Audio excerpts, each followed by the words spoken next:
welcome into the CHGO Chicago Blackhawks podcast presented by PointsBet. Use promo code CHGO when you sign up to get 2 risk-free bets up to $2,000. I'm Jay Zawaski. To my left here is Greg Boysen, and to my other left is Mario Tirabassi. We're going to break down the Blackhawks 4-2 win over the Ducks in Anaheim. Good game, wide open game, lots to get to there. Also some off-the-ice news. Jonathan Toews with some, I don't know if the word's controversial, but some interesting comments after the morning skate today. We're going to get to that as well. But, fellas, let's start with the game tonight. Like I said, the Hawks beat the Ducks 4-2. Solid performance overall. One of the more, I wouldn't say dominating, but one of the more, start to finish solid overall efforts of the season, in my opinion. It helped that the Ducks were pretty banged up in this game. They were not anywhere near the full strength lineup that they could have iced. But hey, I mean, you play with the guys that are on your roster and ready to go. Both teams were active at the deadline, selling off players. So this was, this was two teams that were coming off the deadline, playing with new players, playing down players in the Blackhawks case, without Brandon Hagel, without Marc-Andre Fleury. But the guys that have come in their place, Kevin Lankin in a pretty good game tonight. Taylor Radish was visible again. Boris Tkachuk also, getting in there, mixing things up. I mean, it's those kinds of things that you like to see out of a team that's not contending, out of a team that had to go through some tough times in the last couple of days and lose some players. But a pretty good effort tonight.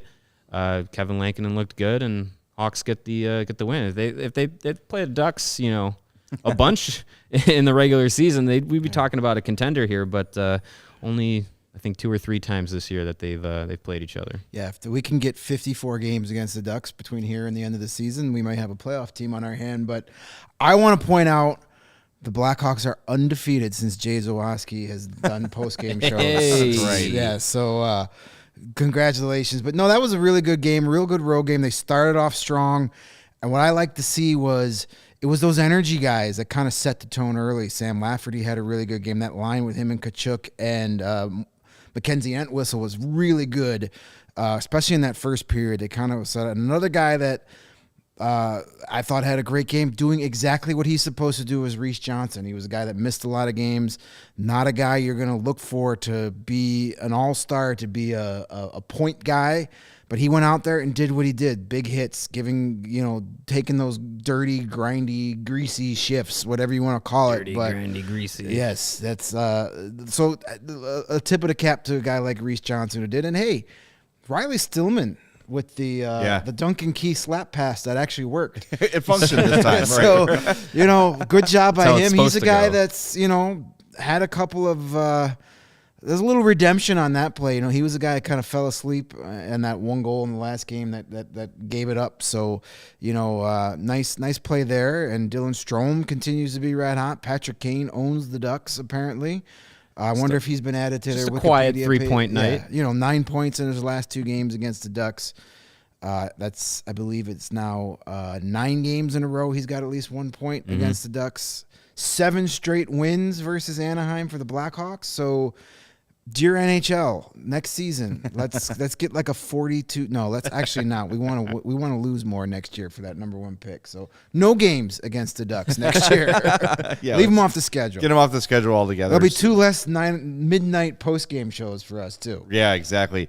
Well, and by the way, it is midnight. Thank you, everybody who's in the chat. Everybody's watching us live. We greatly appreciate that. Make sure you subscribe to the CHGO YouTube channel. Thursday morning in Chicago. It really is, truly. And you guys brought it up. Strong start to this game, and that was something I was very interested in seeing how the team would respond after an active trade deadline where a guy who was here for a short time but quickly became one of the hearts and souls of the team in Marc-Andre Fleury departing, Brandon Hagel, who was clearly beloved by all of his teammates, departs. And to start the game, the Hawks came out really strong. That first period, one of their best of the year, really dominated in all aspects of the game in the first. And that response, maybe it puts a little bit of a chip on their shoulder.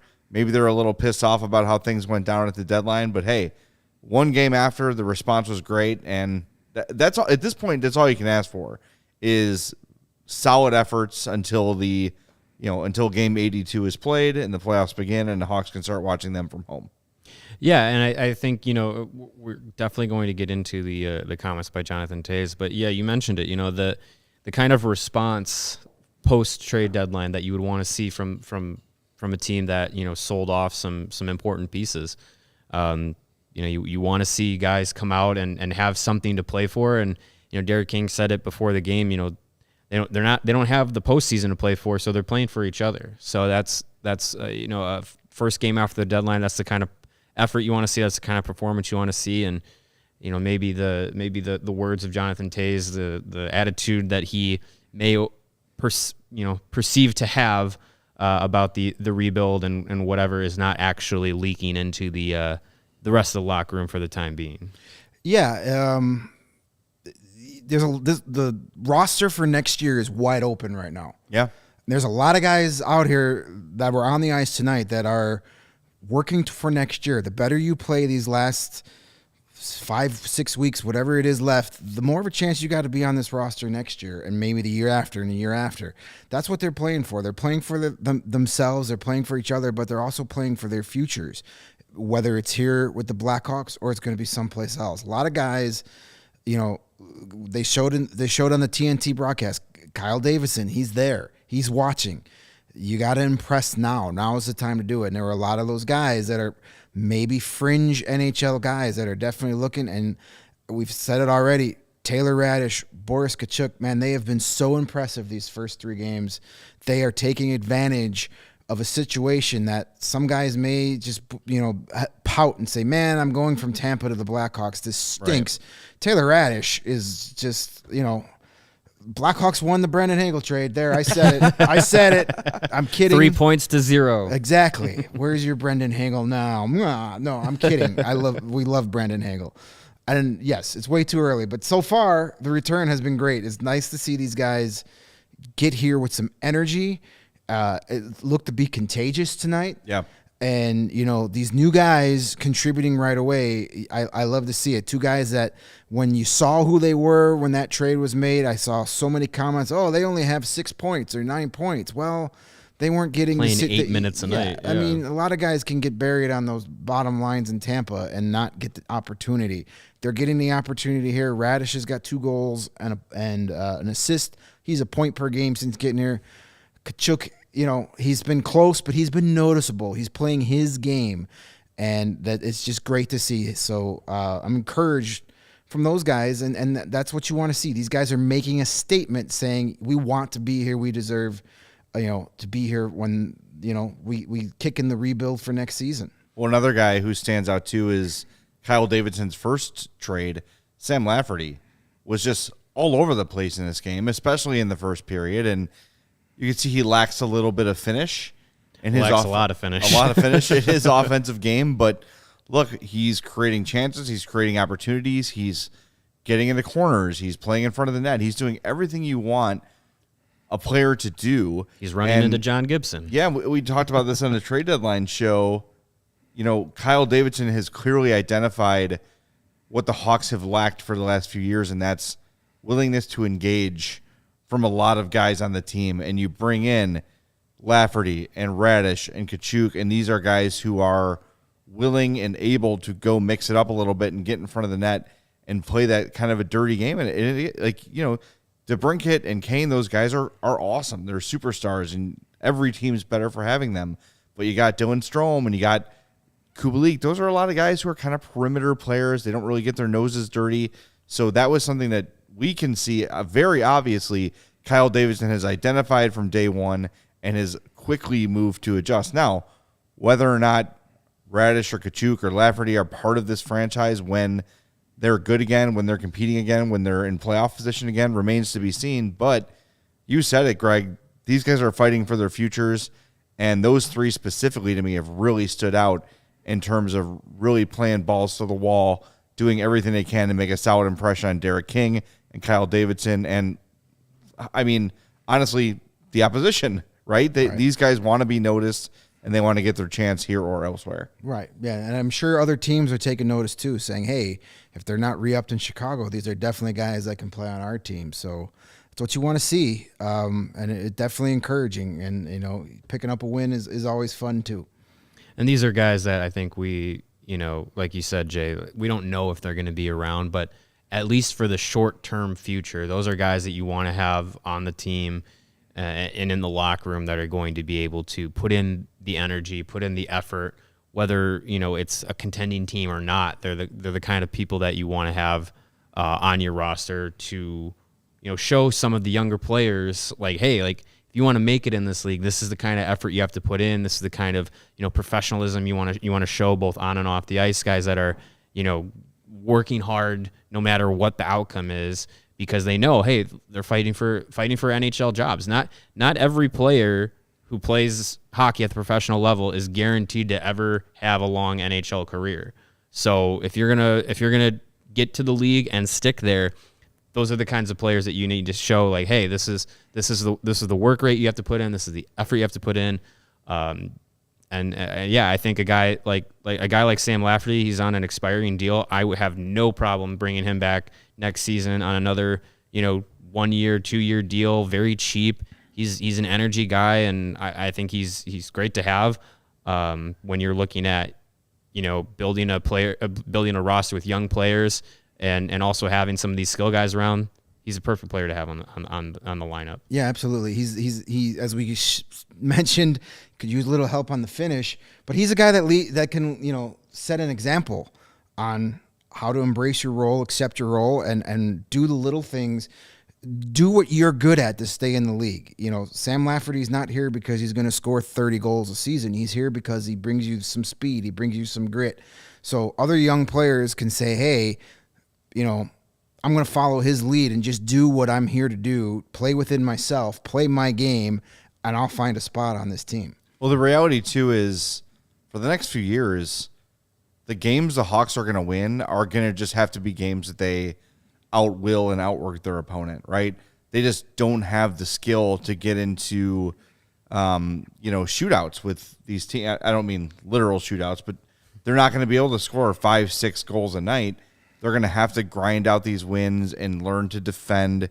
And Eddie Olczyk pointed it out during the game today that the Hawks were really solid at not letting the Ducks break out of the zone. They were really strong in the forecheck, really strong in the neutral zone. And yeah, the Anaheim Ducks aren't world beaters, but you're starting to see, Derek King it feels like he's been the coach for a long time, but it takes time for these systems to develop, especially when they're being implemented mid-season. Mm-hmm. And it's not a drastic departure from what Jeremy Colliton was doing, but you're seeing a more concerted effort from everybody on the team to work harder in the defensive zone and the neutral zone. And tonight's game was a good example. I think they did a fantastic job preventing Anaheim from really getting anything going from their own end. And I think we've talked about it before, but I think a lot of that also breaks down with, having the right person, having the right voice in the locker room. And I think, the team not only, systematically a little bit of a tweak made a big difference between Jeremy Colliton and Derek King. But I just think, the energy that King has made a big difference. So that's also a key component to the Blackhawks, how they've played for most of this season, being better than a bottom feeder, but the start that they're trying to overcome was too much. Yeah, I think King's simple approach to the game has been a welcome addition, and it's starting like he just puts the guys on the ice. King has always said it many times in Rockford. You probably heard him say it to you too, Mario, that he says when things are rolling, I don't have to say anything behind the bench. Right. So I think he's taken that approach too. He's taking the thinking out of the game. Like everything was so complicated under Jeremy Colliton. It was guys didn't know where to go because there was just so much, there. And I think King has come in and said, listen, guys, this is where I want you to be on the ice. You know your job. Just go out and do your job. Play hockey. Stop thinking. Work on your instincts. Play that way. And, the difference has been noticeable. These guys are much looser. I'm not saying they're a better, well, they are a better team under Derek King than Jeremy Colleton, but it's not because King has come in here and reinvented the wheel. He's just got these guys playing hockey again and not overthinking every single shift. Yeah, and I think Dylan Strome is a great example of putting a player in a position to succeed. Dylan Strome's not going to do you any good on the fourth line or the third line. Dylan Strome is an offensive player, and when you put him with other offensive players, lo and behold, Dylan Strome starts to put the puck in the net, starts to pick up some assists, and becomes a much more valuable asset to your team. And a guy who was all but gone 3 or 4 months ago, they couldn't trade him fast enough. All of a sudden, we're talking while watching the game saying, hope they qualify him. He's earned a shot to play another year or two here and prove if he's going to be part of the next era of Blackhawks playoff teams. I mean, it is that simple. Put players in position to succeed, use their abilities, use their strengths to their benefit, and don't punish them for not being the players they aren't meant to be. Dylan Strome's never going to win a Selke. So don't get pissed at him when he's not perfect defensively. To get the correct matchups for him, put him in the right situations, and you're going to get success. And Dylan Strome, over the last month or two, has been one of the best Blackhawks. Yeah, it was definitely a situation of like square peg, round hole. Right. With Dylan Strome. And everybody saw it. When he first got here, he put up career numbers playing with Patrick Kane and Alex DeBrincat. And for some reason, Jeremy Colleton didn't want to put that line together again. And whatever. Now they're back together again, and holy crap, Dylan Strome's really good again. Yeah. It's How about so that? bizarre. Makes Crazy. a difference. And getting back to our Derek King, Michael Wagner here asked, does Derek King feel like the Blackhawks version of Rick Renteria? I actually think we made that comparison a couple of days ago. Before, yeah. And yeah, I think he is that placeholder coach. I think he's really good for a rebuild. I did not think he was the long-term solution when they hired him, but now that we've officially gone rebuild, give him another couple of years. He's not going to make you any worse by any means. No, I don't think there's any point in bringing in, a headliner kind of a coach at this point. No. King is a perfect guy to bring forth this next generation of Hawks. He's good with young players. He's coached them before. And, and then when it's time to win, you reconsider. Maybe King grows in the role. No one is, stagnant in their development as a coach or a player or anything. So maybe King learns over the next 2-3 years and he remains your guy. But when it's time to win again, just like the Cubs did with Joe Madden, just like the Sox are doing with Tony La Russa, just like the Hawks did with Joel Quenneville, that's when you make your move. When you realize, okay, it's time to get the final piece to this puzzle, go for it, bring in the big name coach then. But I think until then, let Derek King do the job until he loses it, I guess. But there's nothing that he has done as a coach to me makes me feel like he's going to put them in a bad position in any way, shape, or form. Is he going to propel them to greater heights? Probably not. But he's also going to, like we've been talking about, put the guys in the right position to win, help them succeed, and also keep a positive message for young players who might struggle and might find those lulls. Instead of being a hard ass or throwing somebody in the doghouse, he's going to be supportive. And I don't know. I think he is a really good candidate to take that interim tag off, and let's see what he's got for the next couple of years while this team develops and grows. And I think that's a quality that some people, it may rub them the wrong way, how overwhelmingly positive he can be, even at points this season where things were just absolutely terrible. And, it was clear things were not going well. You see, players not responding, players not playing well. We've all seen it this season. But even still, the messaging from King was, taking little things and building off of them, taking the little things and making them the positives and focusing on that rather than the grand scheme of things where everything was pretty bad. So I think that's something that you need with a team that's going to be looking to make small improvements for a longer term gain. And development of young players is going to be very important for the Blackhawks in the next couple of years. And I think having a guy like King who came up through the minor league system and knows how to kind of get the most out of some of these young players is going to be important. So if he sticks around and can do stuff like that, I think that'll be the right fit for what the Blackhawks are going to try and accomplish in the next year or two. Look at some of the guys we've already talked about tonight. Mackenzie Entwistle developed and progressed under Derek King in Rockford. Brandon Hagel developed and progressed in Rockford under Derek King.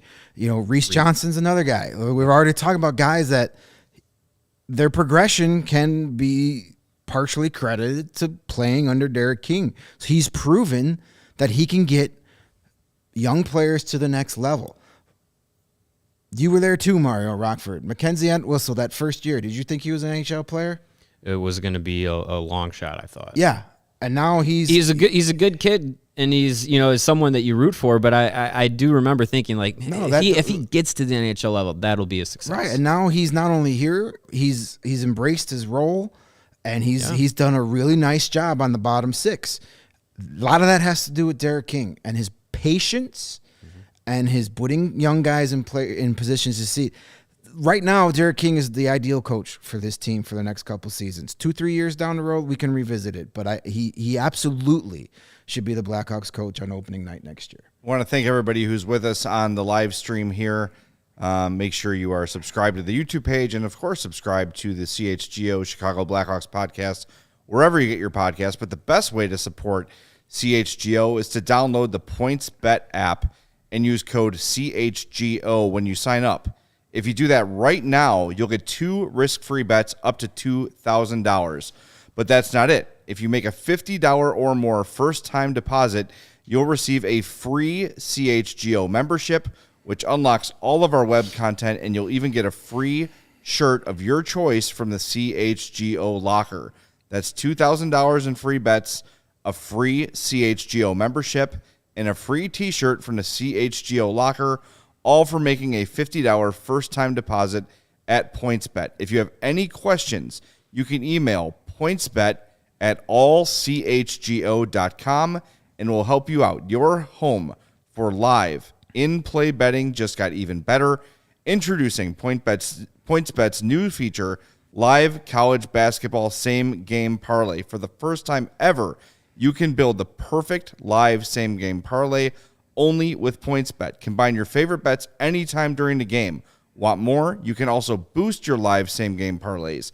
Watch live, parlay live, and boost live with PointsBet. And now, online sign-up is available in Illinois. You can download the PointsBet app right now and register your account from start to finish all on your phone. Plus, during PointsBet Match Madness, all users can earn up to $100 in free bets during each round. Just place a $50 pregame wager and get a free $20 live bet to be used for that round. So what are you waiting for? Once the game starts, don't just bet, live your bet life with PointsBet. Gambling problem? Call 1-800-522-4700. Now seems like a good time to wrap up the game talk here, and we can get into some other things outside of the 4-2 win over the Ducks. But we're going to do that by giving out the 4th star, CHGO Blackhawks 4th star of the game. 2 Blackhawks were named to the 3 stars of the game. That was Dylan Strome and Patrick Kane. The other star of the game being Illinois' own Sam Carrick. 2-goal night for him, but for the Ducks. But yeah, the Blackhawks getting 2 representatives. So pretty wide range of players that we could select from. And Jay, this is your first time naming a CHGO 4th star of the night, so we'll let you go first. I'm going to give it to Sam Lafferty. 17:33 of ice time, 4 shots on goal, 2 hits. Really struggled at the faceoff dot. He won 2 and lost 12. That's not great. Rough. But he was all over the place for most of the game, especially the first period. I just really like what he's brought. I did not have high hopes for him when the Hawks traded for him. Happy to say I was wrong. Lafferty's been really solid since he came over. And if he could improve his finishing by 25 or 30%, the Hawks have a really nice find on their hand. 17 and a half minutes. Yeah. That was surprising to me. Greg, who do you got? I am going to go with goaltender Kevin Lankinen. Big Solid night tonight. choice. 27 saves on 29 shots. That's back-to-back really good starts. Of course, he got that start in Minnesota on Saturday where he made 31 saves on 33 shots. So this is what you want to see. This is a guy we've talked about. Is he part of the future? He is going to be, he's going to be up for a new contract after this year. They need to figure out if he's a guy you bring back. If he keeps playing like he has the last 2 games, absolutely you bring him back. He's playing for his next contract, whether it's here in Chicago or it's someplace else. Great game tonight. Back-to-back good starts for him. And this is what you want to see. He's had a rough year, but he's got a chance. He's going to be the guy for the remainder of the season. He's going to be the starter. This is his chance to recapture that magic he had last season. So far, so good. So I'm going to go with our Finnish guy between the nets. Solid choice. Solid choice. I am going to go with the new guy, Taylor Radish. Got the power play goal to open the scoring on the game for the Blackhawks. His 7th goal of the season, 2nd as a member of the Blackhawks. 15 and a half minutes of ice time tonight. 3 shots on goal. Got a hit in there as well. He's been very noticeable since coming to Chicago. It's clear he's a very talented player that was just buried on a very talented Tampa Bay team. I've got some high hopes for him. Hopefully he can turn into a pretty nice find for Chicago in the Brandon Hagel trade, and can maybe become a player that's going to be a lineup regular for the rest of his contract and maybe beyond that. He's cost controlled for the next 2 seasons after this year. Very affordable, young-ish, 24-year-old. This is his first year in the league. For first year full time in the league. So yeah, I think what we've seen so far from him is pretty encouraging, and hopefully he can continue it and continue to grow the radish garden over there in Studio B. It's a very Hagel kind of a line from him in this game. Yeah. A goal, 3 shots, 2 more missed shots, a hit. Just a solid player. Yeah. And he's been, I like they're using him on the power play in an interesting way, almost like they have like 2 guys in the slot. Like one's high and one's low, and he's sort of in the middle there. And I really like what he's brought to the team. And who knows if it will last, if he'll continue to play this well. But so far, so good for Radish. I like what he's brought.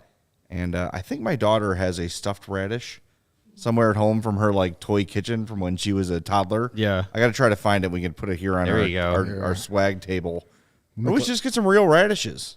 Those probably won't have as long of a shelf life as the stuffed one, but yeah, we get creative. Right, get creative. Yeah. So who's conceding their pick here? I think we got 3 really good candidates. I really do like. Do we rock paper scissors in here? I really do like.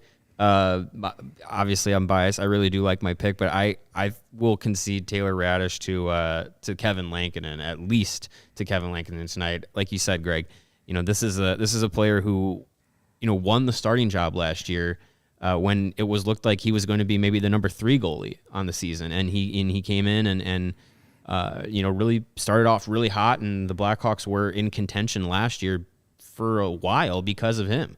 This year it's been completely different. He was playing back up to Marc-Andre Fleury and getting in like 1 out of like every 7 games. Like it was completely different from last season. So now this latter part of the year, it's going to be him and Colin Delia, probably going to be more Lankinen than we've seen all season. So I think the last 2 games he's had have been pretty good, and hopefully he can continue to build on that. Yeah, so I'll concede to Lankinen. I'll concede that as well because you talk about the response after a trade. Now Lankinen is responding to the spotlight being on him. Mm-hmm. Yeah. And this is a big opportunity for him to earn his next contract, like you said. And to come out and have a performance, especially in the first period, 2 or 3 really spectacular saves. Eddie O would call them 10 bellers. Yeah. He was terrific. Yeah. So, the goals he gave up were what they were, and I had no problem with either of them. And I think he's been really solid, like you said, last few games, and hopefully this clear starting role for him, because I think that's what it's going to be. I think the Hawks have probably made up their mind on Colin Delia. I think he's probably done with the organization. He'll get some games, but it's not like he'll play tomorrow back-to-back. He's not really going to be competing with Lankinen for who we're going to invest in the future. It's probably most likely going to be Lankinen. As much as I like Colin Delia, the player and the person, I don't think his future is with Chicago. No, I think he's up here because they want Arvid Soderblom to get more starts in Rockford. Right, yeah. So, what does that tell you? Well, and the Hawks did sign another goalie today.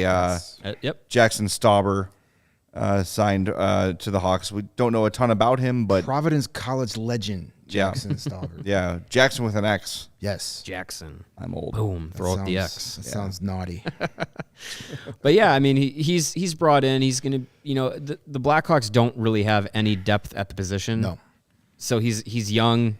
They roll the dice on him. Maybe, maybe he's something. If he's nothing, oh well. He is now only the second goalie to be under contract for next season now. Yeah. In the organization. Right, yeah. Soderblom is the only other guy. So now you have a tandem going into next year. There you go. There's your I don't tandem. know. I don't really There's know. your tandem. Yeah, I mean, I don't really know much about him, I'll be honest with you.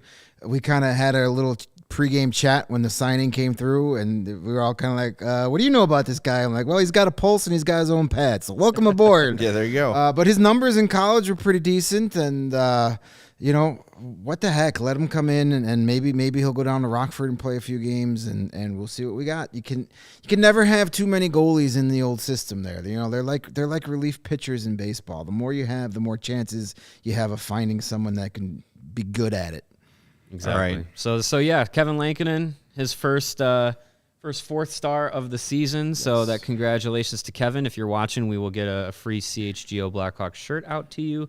And if you enjoy the CHGO Blackhawks podcast, if you enjoy all the other podcasts we have, Bears, Bulls, Cubs, Sox, Chicago Sky, be sure to subscribe to all of them on CHGO Sports YouTube page.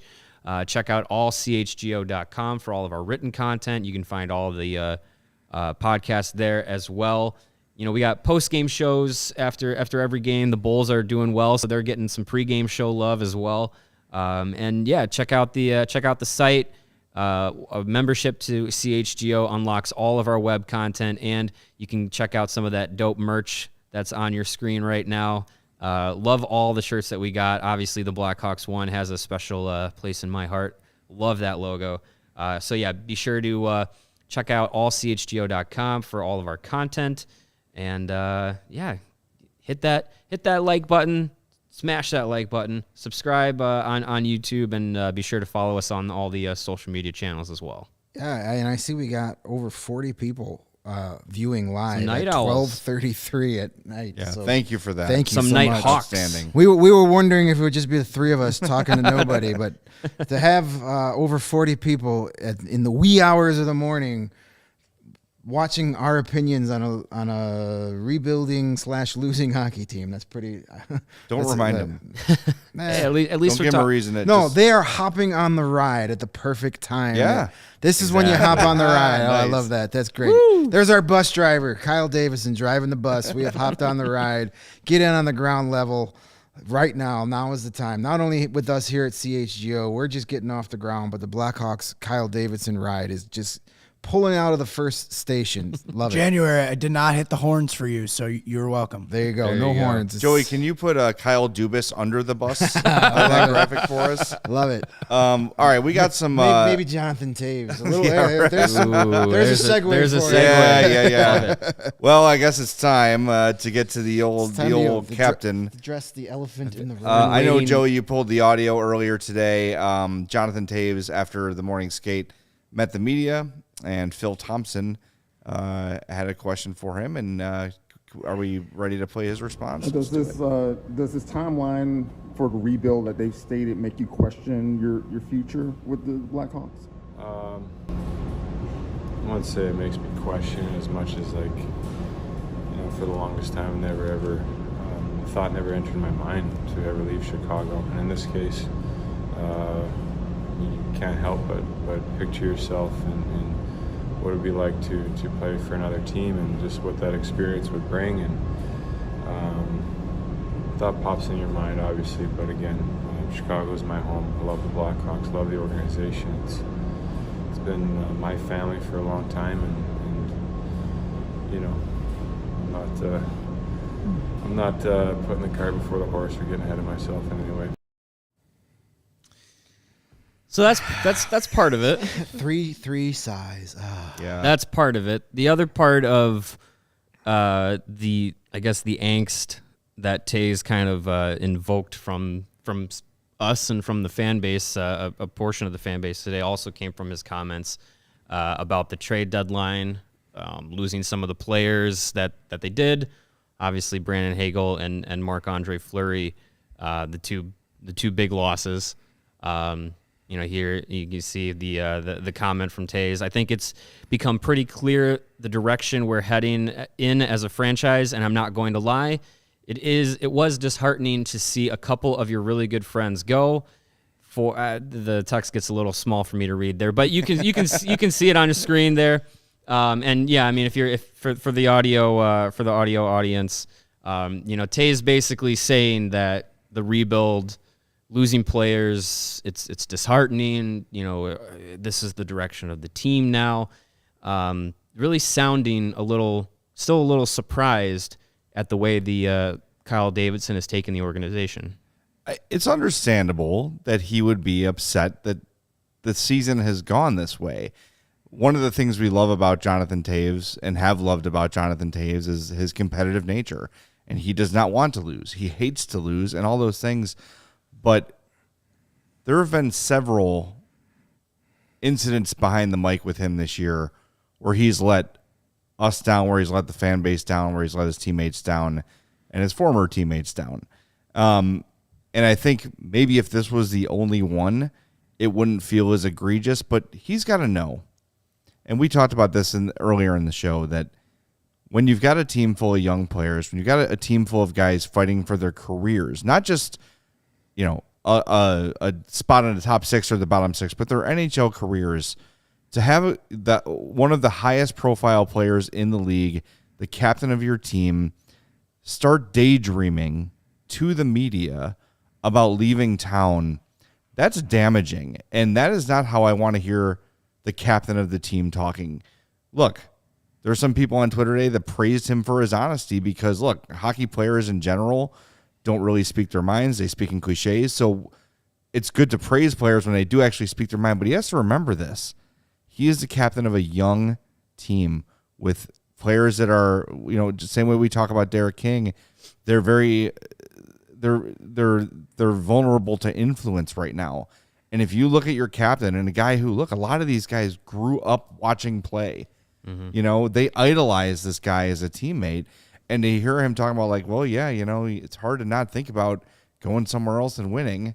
It's like, are you with us or are you against us? And I don't think, Jonathan Toews is not against the Blackhawks. I don't want to overstep it. I'm not trying to be hot takey here, but I just think it's, I don't know. I wish he had measured his words a little better.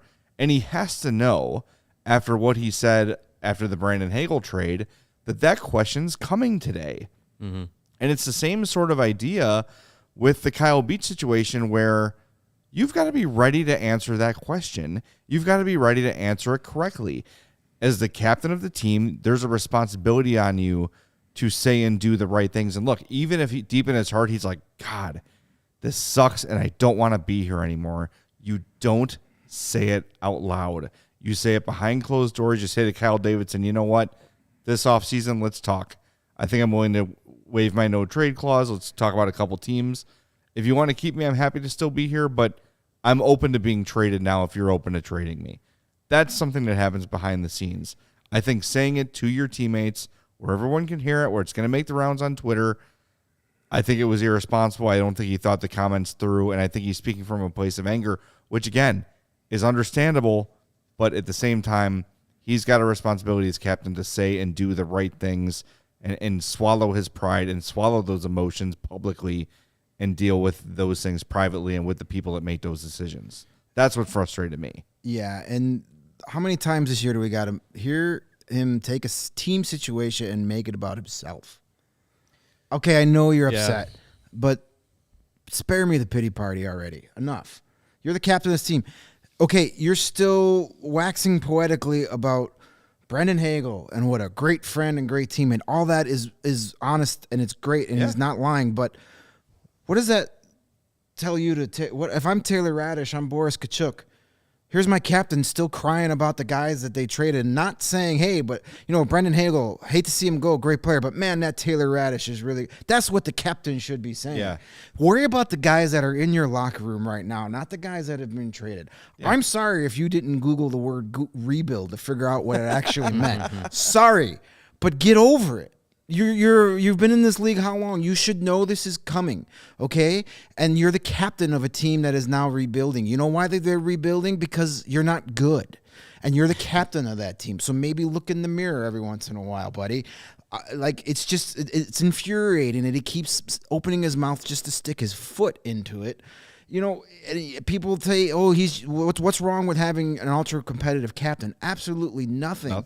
He's ultra competitive, but he's just, the results aren't there. You're a $10.5 million third line center right now.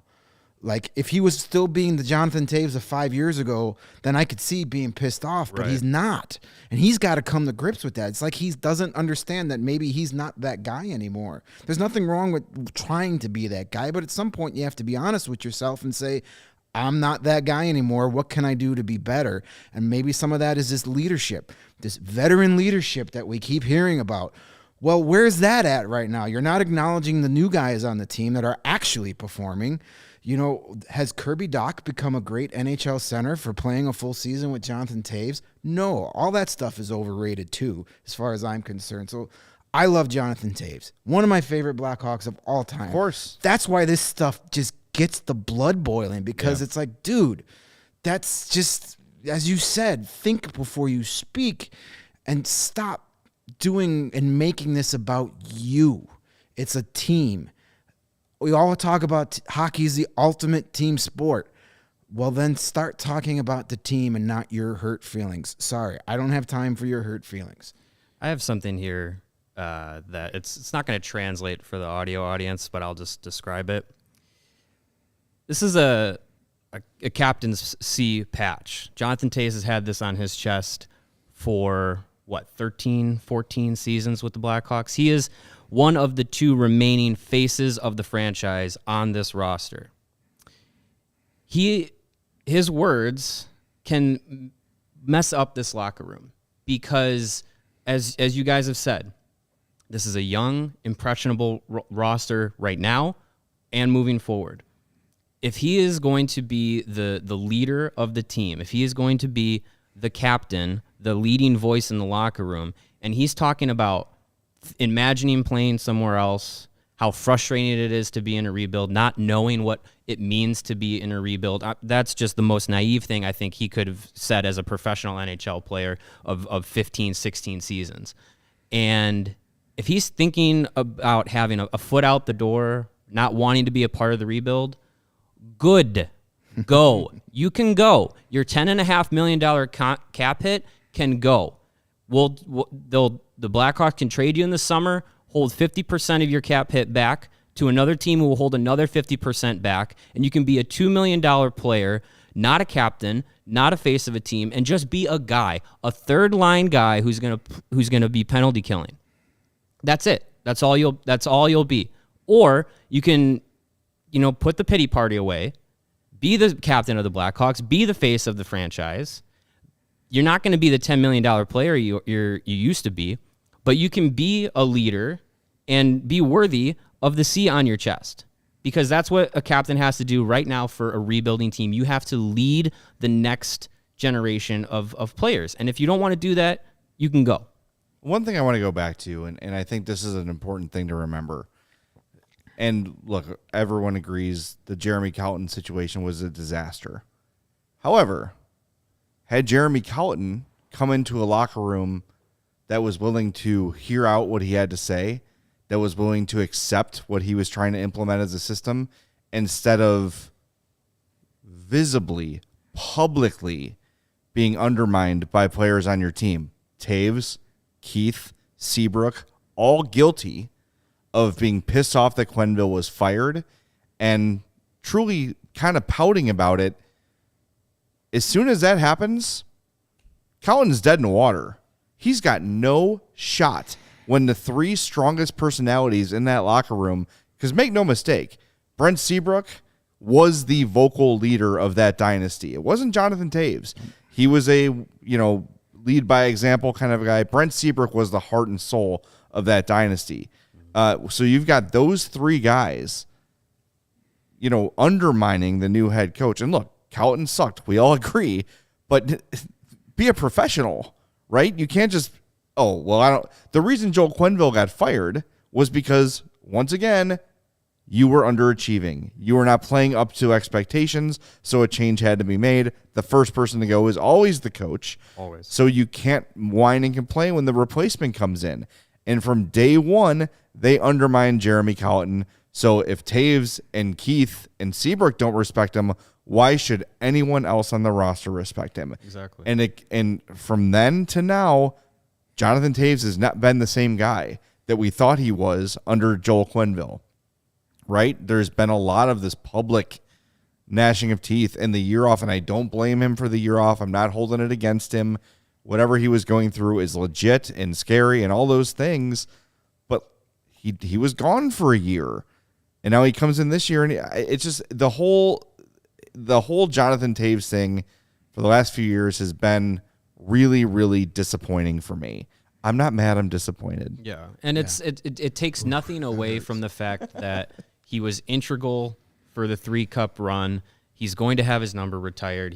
There's a spot already picked out somewhere around the United Center where the Toews statue is going to be, And it absolutely should be there. and that takes nothing away from it. But in the here and now, what are you going to do for the team? Do you want to be around or not?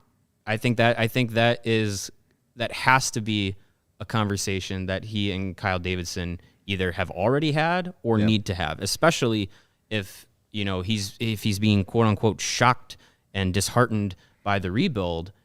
You either gotta hop on the ride, Jonathan, or not. And if you don't want to be here, then the Blackhawks will need to do something to get him.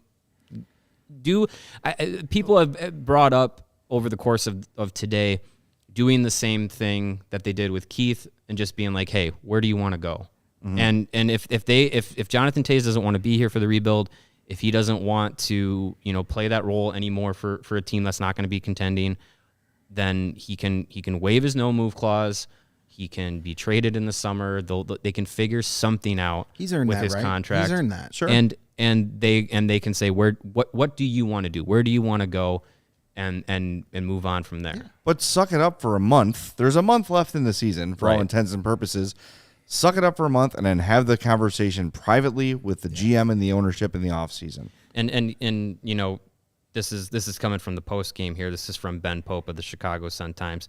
Patrick Kane was asked pretty much the exact same question that Jonathan Toews was asked, and this was his response. On the question of if Kane, like Toews, is rethinking his future, Kane's response was, not right now. That's a discussion for another day, over the summer or whatever it is. Just going to try and finish out this season strong. And Kane's response to the trade deadline, it's tough to lose a guy like Hagel for sure. You think about it more like you're losing a really good friend. They said we were going to go into a rebuild. That was a bit of a shocking move, but it seemed like anything was on the table after that. Which, agreed, the Hagel trade was a surprise because it looked like, that's a deal that's, it's a rumor that's kind of floated out there, but it didn't seem like unless something blew away the Blackhawks, anything was going to happen. And then they got a pretty big deal for a guy like Brandon Hagel, and it was something they couldn't say no to. Right. So I think, the way Kane has handled this rebuild, and the messaging and, at least in the media and his answering has been better than Jonathan Toews. He's handling it like a captain should, and our captain is handling it like a small child.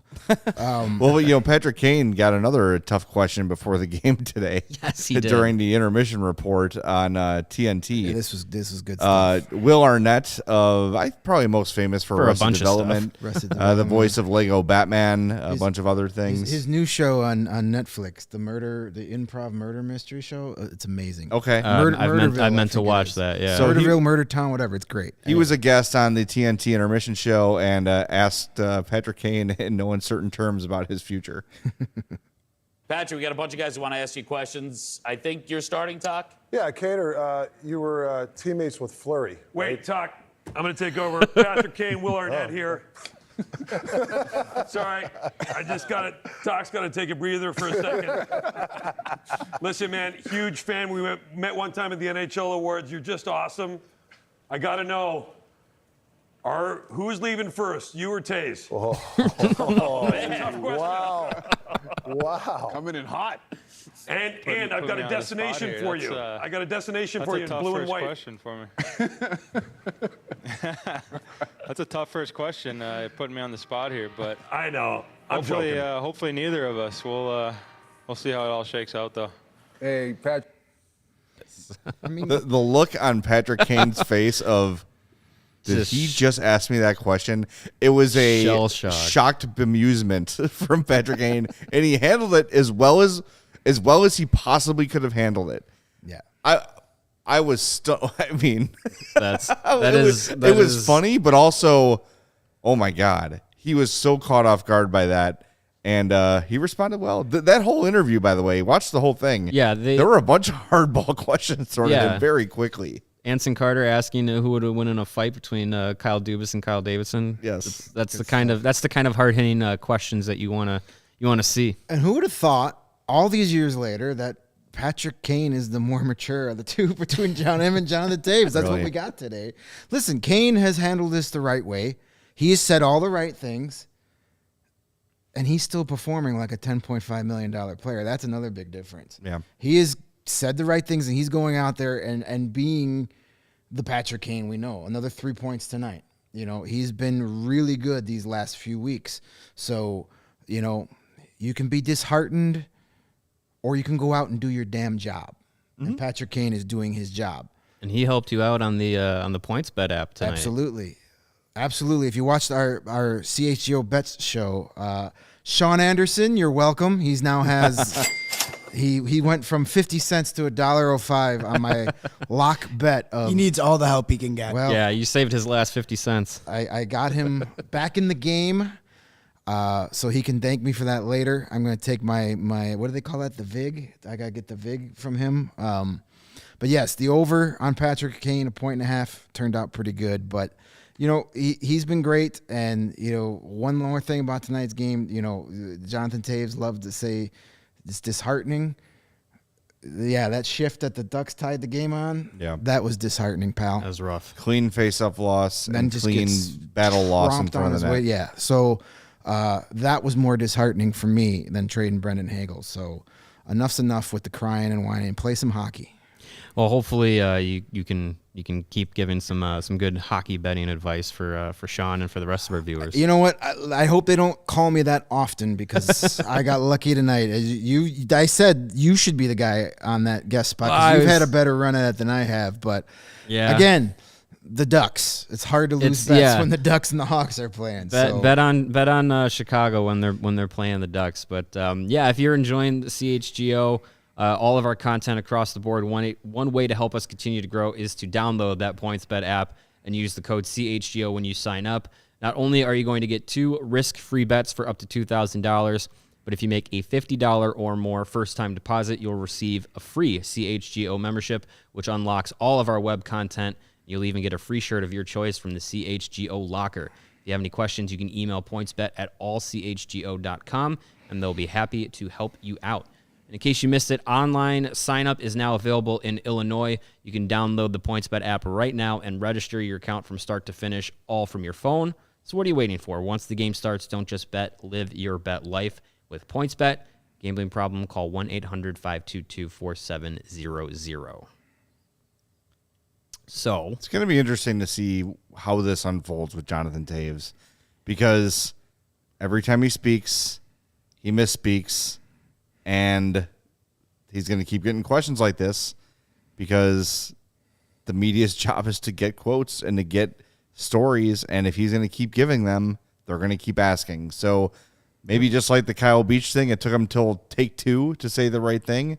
Maybe it'll be take 2 tomorrow or whenever when he speaks again. And hopefully he does it better this time. But, man, it's just... Yeah, but it's the initial reaction. It's the initial answer that you feel is like, okay, well, that's how you feel. You know, it was when he retracted and said, oh, you know, I shouldn't have, you know, come out, you know, and basically pumped the tires of Stan on the way out the door. Right. Yeah. Okay. But you did, right. You know, and if he wants to come out and say, you know, I'm here now, I'm here, you know, he said in his answer to Phil Thompson, I'm a member of the Blackhawks now. That Chicago's been my home and all this stuff. It's just like, okay, yeah, I get that, but it's the attitude of that's not Jonathan Toews answering a question to Phil Thompson. Phil, when he's in the media room, he's got his camera up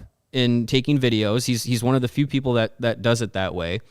And you have to know that video is going on social media, that video is going to public. So that's not Jonathan Toews answering a question to Phil Thompson. That's Jonathan Toews answering a question to the public. Mm-hmm. So when you put it out like that, and how do you think Blackhawks fans are gonna respond when you say, yeah, I'm starting to think about playing elsewhere. I'm starting to imagine what it would be like to play for a different team. You don't want to hear Jonathan Toews talking about that as a Blackhawks fan. No. It as much as he thinks it sucks being on a rebuilding team, for a lot of fans, it sucks hearing, your longtime captain talking like that. Yeah. And a quick shout out to Phil Thompson, by the way, man. He's been so good this year. Nice guy. Great guy. And he's asking the tough questions. He got, earned a lot of credit in that town hall meeting when he doubled down. And as you said, a lot of people today, why do you keep asking him the same questions? Well, if he's going to keep giving you them spicy answers, you're going to keep answering the questions. So, well, and Toews and Kane's futures are a major storyline. Absolutely. So of course you have to continuously ask the same question. What are you going to ask Jonathan Toews the day after the trade deadline, or leading into the first game after the trade deadline? Hey, Jonathan, what do you think about the Ducks tonight? Who cares? Right. You want to know what he has to say about the rebuild and what he has to say about his future. Their futures are the two most important factors in this rebuild because, well, I think Kane more so, obviously, because if you were to trade Patrick Kane, you're going to get a substantial return. Way more than trading Toews. If you're trading Toews, you're probably looking at, like you mentioned, a multi-team trade to make it affordable and potentially giving up an asset to get rid of him. Yeah. And just like we saw with Brian Bickle and like we've seen with some other deals in the past, you got to give up an asset to get rid of somebody. And who'd have thunk that we'd be saying that about Jonathan Toews? You'd probably have to give up one of those first-round picks you got for Brendan Hagel for someone to take on that contract. And that's the thing. Like, when you think about the business decision to trade Jonathan Toews and the hockey decision to trade Jonathan Toews, they're probably better off keeping him. Because you don't want to lose an asset to get rid of him, let that contract expire. Maybe somehow you're able to move him at the deadline next year, but I can't see you can't give up an asset to move Jonathan Toews, and it's not in year one of a rebuild. No. And I can't see GMs lining up around the block to get a crack at that contract either. Right. Not for a third line center. If this was the Jonathan Toews of even 2 years ago, the COVID shortened season, right, there would be a much better market. Maybe, yeah. You would have a chance to at least, or even at maximum 50% retained, right, you could have gotten probably something and avoided giving up something to say, hey, can you do us a solid here and take this off our hands?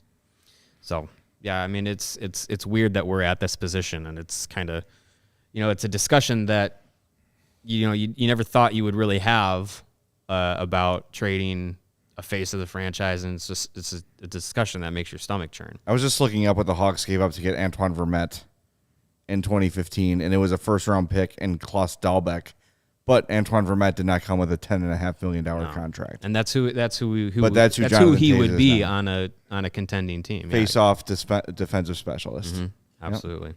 And if your stomach is churning because of a Jonathan Toews trade discussion, one thing that might help you out is Athletic Greens. They have come on as a sponsor for the CHGO sports podcasts across the board, and they're very proud of their AG1 product. I've used it a number of times since they've come on, and I definitely have seen a difference in my gut health, my energy level.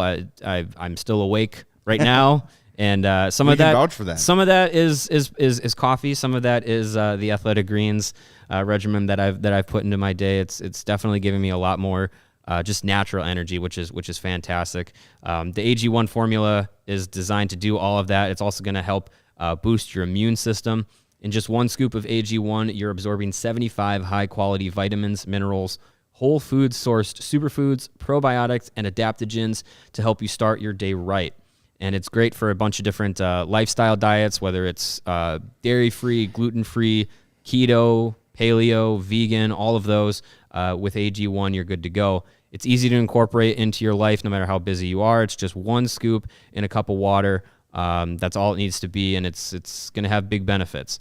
Right now, Athletic Greens is making it very easy to get AG1 into your diet. They're going to give you a free 1-year supply of immune-supporting vitamin D and 5 free travel packs with your first purchase. All you have to do is visit athleticgreens.com/CHGO Blackhawks. Again, that is athleticgreens.com/CHGO Blackhawks to take ownership over your health and pick up the ultimate daily nutritional insurance.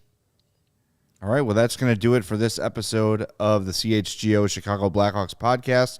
We are presented by PointsBet. Use promo code CHGO when you sign up to get 2 risk-free bets up to $2,000.